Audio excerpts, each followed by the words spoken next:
السلام علیکم ورحمۃ اللہ وبرکاتہ، نحمده ونصلی علی رسولہ الکریم، اما بعد فاعوذ باللہ من الشیطان الرجیم، بسم اللہ الرحمن الرحیم۔ وَإِذْ أَخَذْنَا مِيثَاقَ بَنِي إِسْرَائِيلَ لَا تَعْبُدُونَ إِلَّا اللَّهَ وَبِالْوَالِدَيْنِ إِحْسَانًا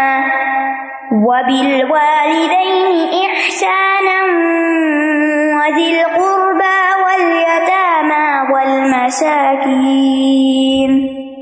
وبالوالدین احسانا، اور والدین کے ساتھ احسان کرو۔ احسان کی صورتیں کیا ہوگی؟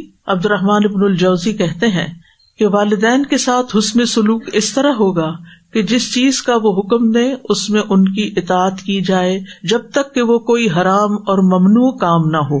ان کے حکم کو نفلی اعمال پر مقدم کیا جائے، یعنی وہ کوئی کام آپ کو کہہ رہے ہیں کہ جاؤ میری دوا لے آؤ، اور آپ کہتے ہیں میرے ذرا نفل رہتے ہیں، میں پہلے وہ پڑھ لوں پھر جاؤں گا آپ کی دوا لینے۔ نہیں، آپ نفل چھوڑیں، ان کی دوا لائیں تاکہ وہ کھائیں اور آرام پائیں، اور نفل واپس آ کے پڑھ لیں۔ اسی طرح والدین جس کام سے روک دیں اس سے رکا جائے، الا یہ کہ ان کو اس کے بارے میں کچھ صحیح سمجھ نہیں ہے، اور بعض اوقات ماں اور باپ دونوں میں اختلاف بھی ہو جاتا ہے، یعنی ماں کہتی ہے نہ کرو، باپ کہتا ہے کرو، تو پھر یہ دیکھا جائے گا کہ ان دونوں میں سے اس فیلڈ کا ماہر کون ہے، پھر اس کی بات مانی جائے گی۔ بعض اوقات دونوں منع کرتے ہیں، بعض اوقات دونوں کرنے کو کہتے ہیں، اور بعض اوقات ان میں سے ایک کہتا ہے، تو پھر جس کی بات زیادہ درست ہوگی اس کو اپنا لیا جائے گا۔ پھر یہ کہ احسان کی شکل ابن الجوزی نے جو بتائی ہے کہ ان پر خرچ کیا جائے گا، اور خرچ کرنے میں صرف بیسک نیڈز نہیں ان کی پوری کی جائیں گی کہ میں مہینے کا اتنا ان کو بھیج دیتا ہوں جس سے ان کا راشن پانی پورا ہو جاتا ہے، نہیں، نیکسٹ ہے ان کی خواہشات کو پورا کیا جائے گا۔ اگر بیسک نیڈز کے علاوہ وہ کہیں کسی اپنے رشتے دار کو دینا چاہتے ہیں، کہیں اور بھی خرچ کرنا چاہتے ہیں، تو اس کے لیے بھی آپ ان کو دیں گے، الا یہ کہ آپ کے اپنے پاس گنجائش ہو، نہ ہو تو پھر اور بات ہے۔ ان کی خدمت میں انتہائی زور لگا دیا جائے، یعنی تھکا جائے ان کی خدمت میں، ان کے لیے ادب اختیار کیا جائے، یعنی ادب کا معاملہ کیا جائے مینرز کے ساتھ، ان کی ہیبت اپنے دل میں رکھی جائے، بس بیٹا اپنی آواز کو اونچا نہ کرے اور ان کی طرف گھور کے نہ دیکھے، آنکھیں کھول کے نہ دیکھے، یعنی نظریں بھی جھکی ہوئی ہوں اور جسم بھی جھکا ہوا ہو۔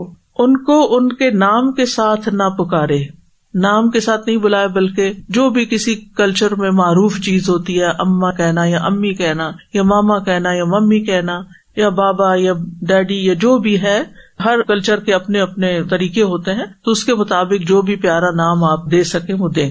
ان کے پیچھے چلے، یعنی کہیں جا رہے ہو تو ان سے آگے آگے نہ بھاگے، الا یہ کہ رستہ دکھانا مطلوب ہو یا کوئی ضرورت ہو، ورنہ ادب کے ساتھ پیچھے رہے۔ اور ان سے جو بھی کوئی ایسا کام سرزد ہو اور اولاد کو ناپسند ہو تو وہ صبر کرے، یعنی والدین فرشتے نہیں ہوتے، ان سے بھی غلطیاں ہوتی ہیں، تو ان کی ہر غلط سلط بات کو مانا نہیں جا سکتا، لیکن اگر وہ ناراض ہو غلط بات نہ ماننے پر تو اس پر صبر کرے۔ یہ ہے احسان کے طریقے جو ایک اسکالر عبد الرحمن بن الجوزی نے بتائے ہیں۔ قرآن مجید سے بھی ہمیں کچھ اور باتیں پتہ چلتی ہیں جو والدین کے ساتھ احسان میں آتی ہیں، جن میں والدین کے لیے نرم ہونا، ان کے لیے نرمی اختیار کرنا۔ وَاخْفِضْ لَهُمَا جَنَاحَ الذُّلِّ مِنَ الرَّحْمَةِ وَقُلْ رَبِّ ارْحَمْهُمَا كَمَا رَبَّيَانِي صَغِيرًا، اور ان پر رحم کرتے ہوئے انکساری سے ان کے آگے جھکے رہو اور ان کے حق میں دعا کرو، یعنی نرمی کا معاملہ بھی کرو اور دعائیں بھی کرو کہ اے میرے رب ان پہ رحم فرما جیسے انہوں نے بچپن میں مجھے محبت و شفقت سے پالا تھا، یعنی خود بھی ان پہ رحم کرو اور رب سے بھی رحم کی درخواست کرو۔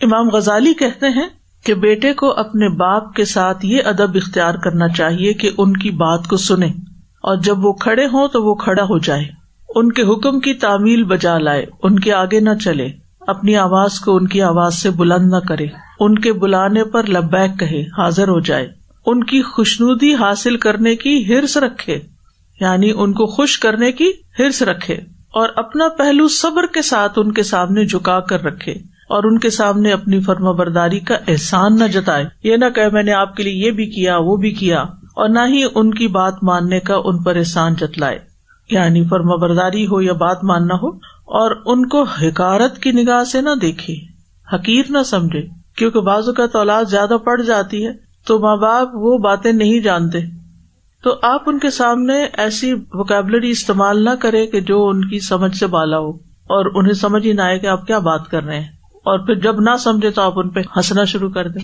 کہ او ہو ممی کو تو یہ بات بھی نہیں سمجھ آتی، آپ کو نہیں پتا، آپ کیا جانے.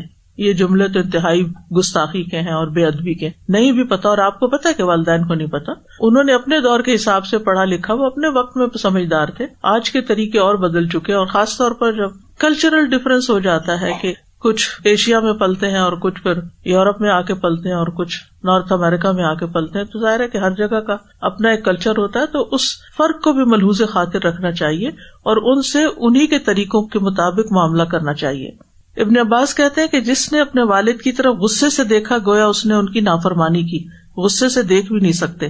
ان کے سامنے کپڑے مت جھاڑو اپنے کہ کہیں ان کا گرد ان کے اوپر نہ جا پڑے، یعنی ایسے کام بھی نہ کرو کہ جس سے ان کو اذیت ہو. اور والدین کی وفات کے بعد بھی ان کے ساتھ حسن سلوک کیا جاتا رہے، یعنی ان کے لیے صدقہ خیرات کیا جائے، ان کے لیے دعائیں کی جائیں، ان کے لیے بخشش مانگی جائے. تو بہرحال یہ اللہ تعالیٰ کا حکم ہے اور ہمیں اس پر عمل کرنا ہے. اور والدین میں سے بھی حسن سلوک کی سب سے زیادہ مستحق ماں ہوتی ہے. اور آپ صلی اللہ علیہ وسلم سے جب پوچھا گیا تو 3 بار آپ نے ماں کا ذکر کیا اور پھر 4تھی بار باپ کا ذکر کیا. 3 حق ماں کے کیوں ہے؟ کیونکہ وہ حمل اٹھاتی ہے، پیٹ میں رکھتی ہے، بوجھ اٹھاتی ہے. نمبر 2 وہ جب پیدا کرتی ہے تو پیدا کرنے کی وضع حمل کی تکلیف اٹھاتی ہے. اور نمبر 3 دودھ پلاتی ہے اور تربیت کرتی ہے. تو یہ صرف ماں ہی کرتی ہے، اس لیے ماں کا حق 3 گنا زیادہ ہے. تو والدین کے ساتھ جو حسن سلوک ہے یہ سب سے افضل عمل ہے کہ اگر ہمیں اپنے والدین سے کوئی شکایت بھی ہے، کیونکہ افسوس کے ساتھ کہنا پڑتا ہے کہ ہم اتنے ناشکرے ہو گئے ہیں کہ ہم اپنے ماں باپ کو بھی نہیں چھوڑتے. یعنی مجھے سب سے زیادہ تکلیف اس وقت ہوتی ہے جب میں کسی کا مسئلہ سن رہی ہوتی ہوں اور اس میں وہ اپنے ماں باپ کی برائی کر رہے ہوتے ہیں. بہت تکلیف دہ ہوتا ہے، سنا نہیں جاتا کہ کچھ بھی ہو وہ ماں باپ ہے، اور جو ماں باپ کی قدر نہیں کرتا اور ان کی عزت نہیں کرتا پھر وہ انسان نہیں. سب سے زیادہ آپ کو رسپیکٹ دینی ہے اپنے والدین کو. اس کا فائدہ کیا ہوگا؟ اس سے عمر میں برکت ہوگی، رزق میں برکت ہوگی، رزق میں اضافہ ہوگا. نبی صلی اللہ علیہ وسلم نے فرمایا جس شخص کو یہ بات پسند ہو کہ اس کی عمر میں برکت ہو اور رزق میں اضافہ ہو جائے، اسے چاہیے کہ اپنے والدین کے ساتھ نیکی کرے اور ان کے ساتھ صلہ رحمی کیا کرے. والدین کے ساتھ نیکی جو ہے یہ کبیرہ گناہوں کی معافی کا ذریعہ بنتا ہے، یعنی ہمارے گناہ بھی معاف ہوتے ہیں اور جنت میں داخلے کا ذریعہ ہے. حضرت عائشہ کہتے ہیں رسول اللہ صلی اللہ علیہ وسلم نے فرمایا میں جنت میں داخل ہوا تو وہاں قرآن کی تلاوت کی آواز سنائی دی. میں نے پوچھا یہ کون ہے؟ مجھے بتایا گیا یہ حارثہ بن نعمان ہے. رسول اللہ صلی اللہ علیہ وسلم نے فرمایا یہی نیکی ہے.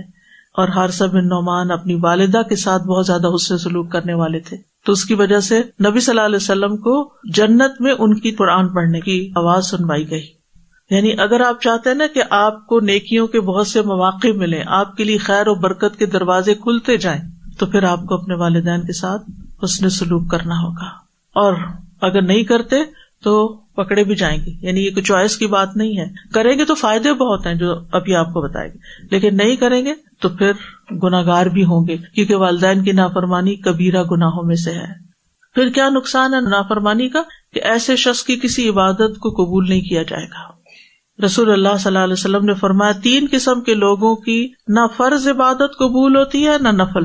ان میں سب سے پہلے والدین کا نافرمان اور بد سلوک، اور دوسرا احسان جتانے والا، یعنی نیکی کر کے احسان جتانے والا، اور تیسرا تقدیر کو جھٹلانے والا کہ میں نہیں تقدیر کو مانتا.